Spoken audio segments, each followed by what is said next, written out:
Helping a famous person to write their autobiography is a daunting task.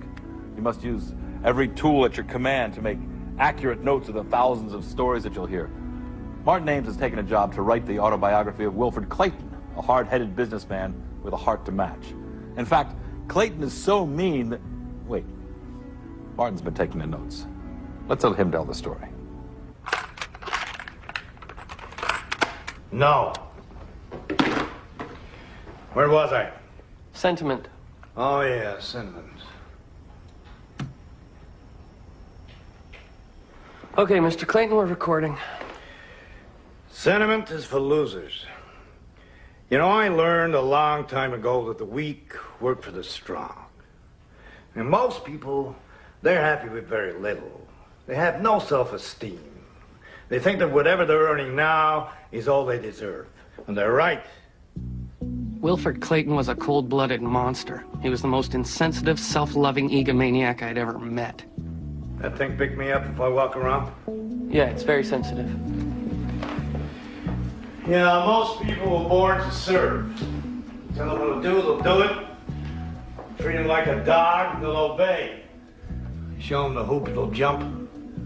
Clayton was the president and founder of one of the largest textile companies in the United States. He hired me 2 months before to ghostwrite his autobiography. It was my first paying job as a writer, and I was excited. But that didn't last long once I got to know him. Now me, I own a townhouse in New York, another on the beach in Barbados, and a villa in the south of France. At first, I took my notes in longhand, but I switched to a tape recorder so I could tune out his obnoxious opinions. I didn't get everything I have today by giving my employees an annual cost of living raise, I can tell you that. If they don't like it, they can find themselves another job. So, what do you think, Marty boy? Pretty good, huh? I'd say I got myself a bestseller happening right here in this room, wouldn't you? Say yes. Yes, sir. You gotta play little mind games with the worker ants.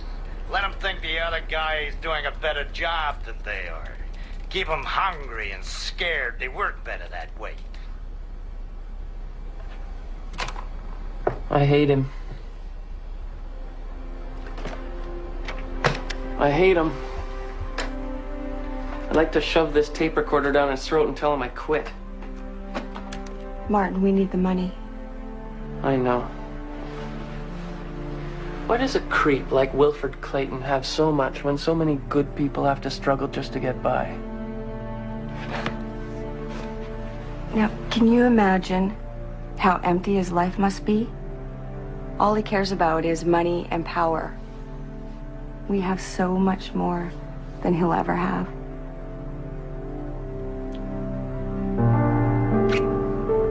I love you. I love you.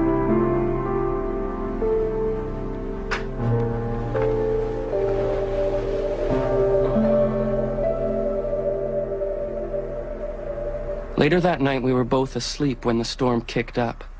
But what really woke us was the tape recorder. I used to have this woman working for me.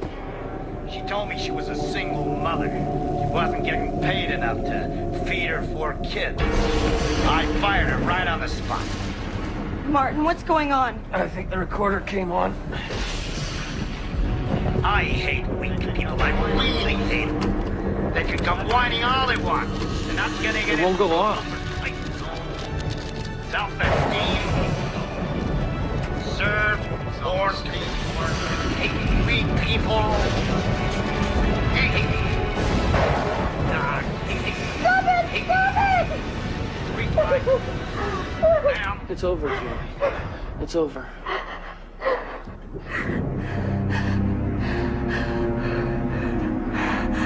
What happened? I wish I knew.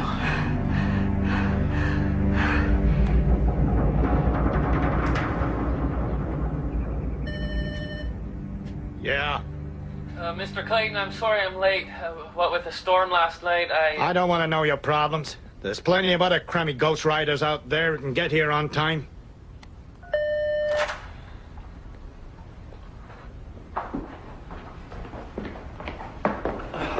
I apologize. Yeah, stop whining. Let's get to work. Today I want to talk about how I started this company. Okay, we're recording. Now, let's see. He tried to warn me about the fire hazard, but I wouldn't listen. What are you doing? I don't know, it's playing back instead of recording. There was an explosion and a fire broke out in the tire room. I never said that. What are you trying to pull? You must have said it, it's on the tape. People were running and screaming everywhere. Some were trapped and couldn't escape. 9 people died. Stop it. Stop it. 9 people died. 9 people died. Why won't this thing turn off? I denied it all and collected the insurance. That's how I built Clayton Fabrics and Textiles into the company it is today. No. No. It's not true.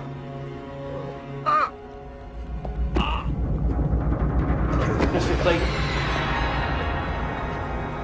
Wilfred Clayton survived the massive stroke he had that day and became a changed man. His autobiography was released shortly before his death a year later. He gave me full writing credit. And in his will, he left Clayton Fabrics and Textiles to the families of those that perished in the fire.